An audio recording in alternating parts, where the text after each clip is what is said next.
এক ব্যক্তি 100টা খুন করেছিল, 99টা খুন করার পরে, এটা বনু ইসরায়েলের ঘটনা, এটা গল্প নয়, কেচ্ছা কাহিনী নয়, সত্য ঘটনা।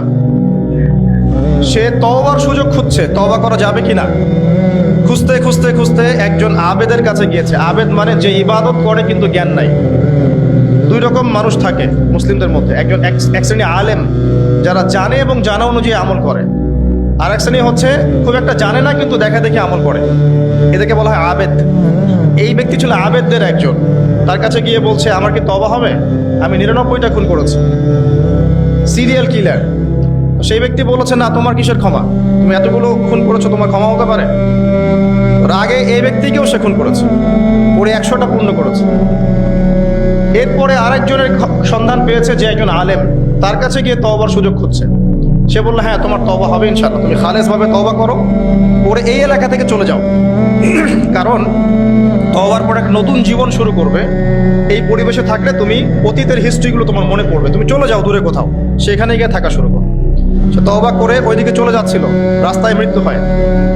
এবার দুই শ্রেণীর ফেরেশতা চলে আসছে, জান্নাতের এবং জাহান্নামের। কে তার আত্মা নেবে?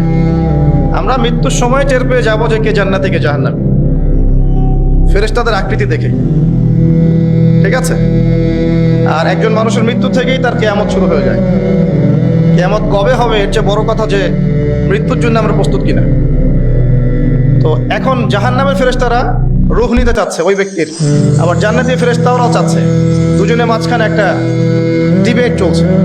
আল্লাহ রাব্বুল আলামিন তখন কৌশল করে বললেন, তোমরা রাস্তাটা মেপে দেখো, সে যতদূর এসেছিল এই রাস্তার পরিমাপ বেশি না যেখানে যাচ্ছিল এর পরিমাপ বেশি। দেখা গেল সে যতদূর গিয়েছিল এর পরিমাপ বেশি। আল্লাহ পাক জমিনকে প্রশস্ত করে দিলেন। এভাবে কৌশল করে আল্লাহ পাক এই ব্যক্তিকে মাফ করে দিলেন। এখানে আপনাকে খুনের অ্যাক্সেস দেওয়া হচ্ছে না। এই হাদিসটা বলে আপনাকে খুন করতে উৎসাহিত করা হচ্ছে না, আপনাকে বোঝানো হচ্ছে আল্লাহ পাকের মার্সি, দয়া কত প্রশস্ত।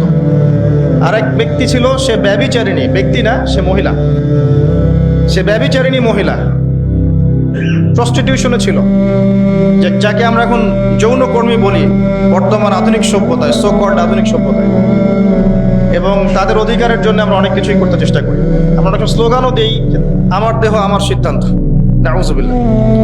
তো এই মহিলা রাস্তা দিয়ে যাচ্ছিল, দেখেছে একটা কুকুর পিপাসার্থ, প্রচন্ড পিপাসার্থ, জিহ্বা বেরিয়ে গেছে। তার মায়া লাগলো, সে নিজের মোজাটা খুলে কুয়াতে নামালো।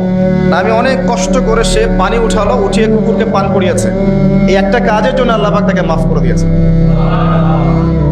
আরেকজন ব্যক্তি যে প্রচন্ড পাপী ছিল, মৃত্যুর সময় সে তার সন্তানদেরকে ওসিয়ত করছে যে আমি অনেক অন্যায় করেছি, আল্লাহ যদি আমাকে ধরতে পারেন তাহলে আমার অবস্থা খারাপ।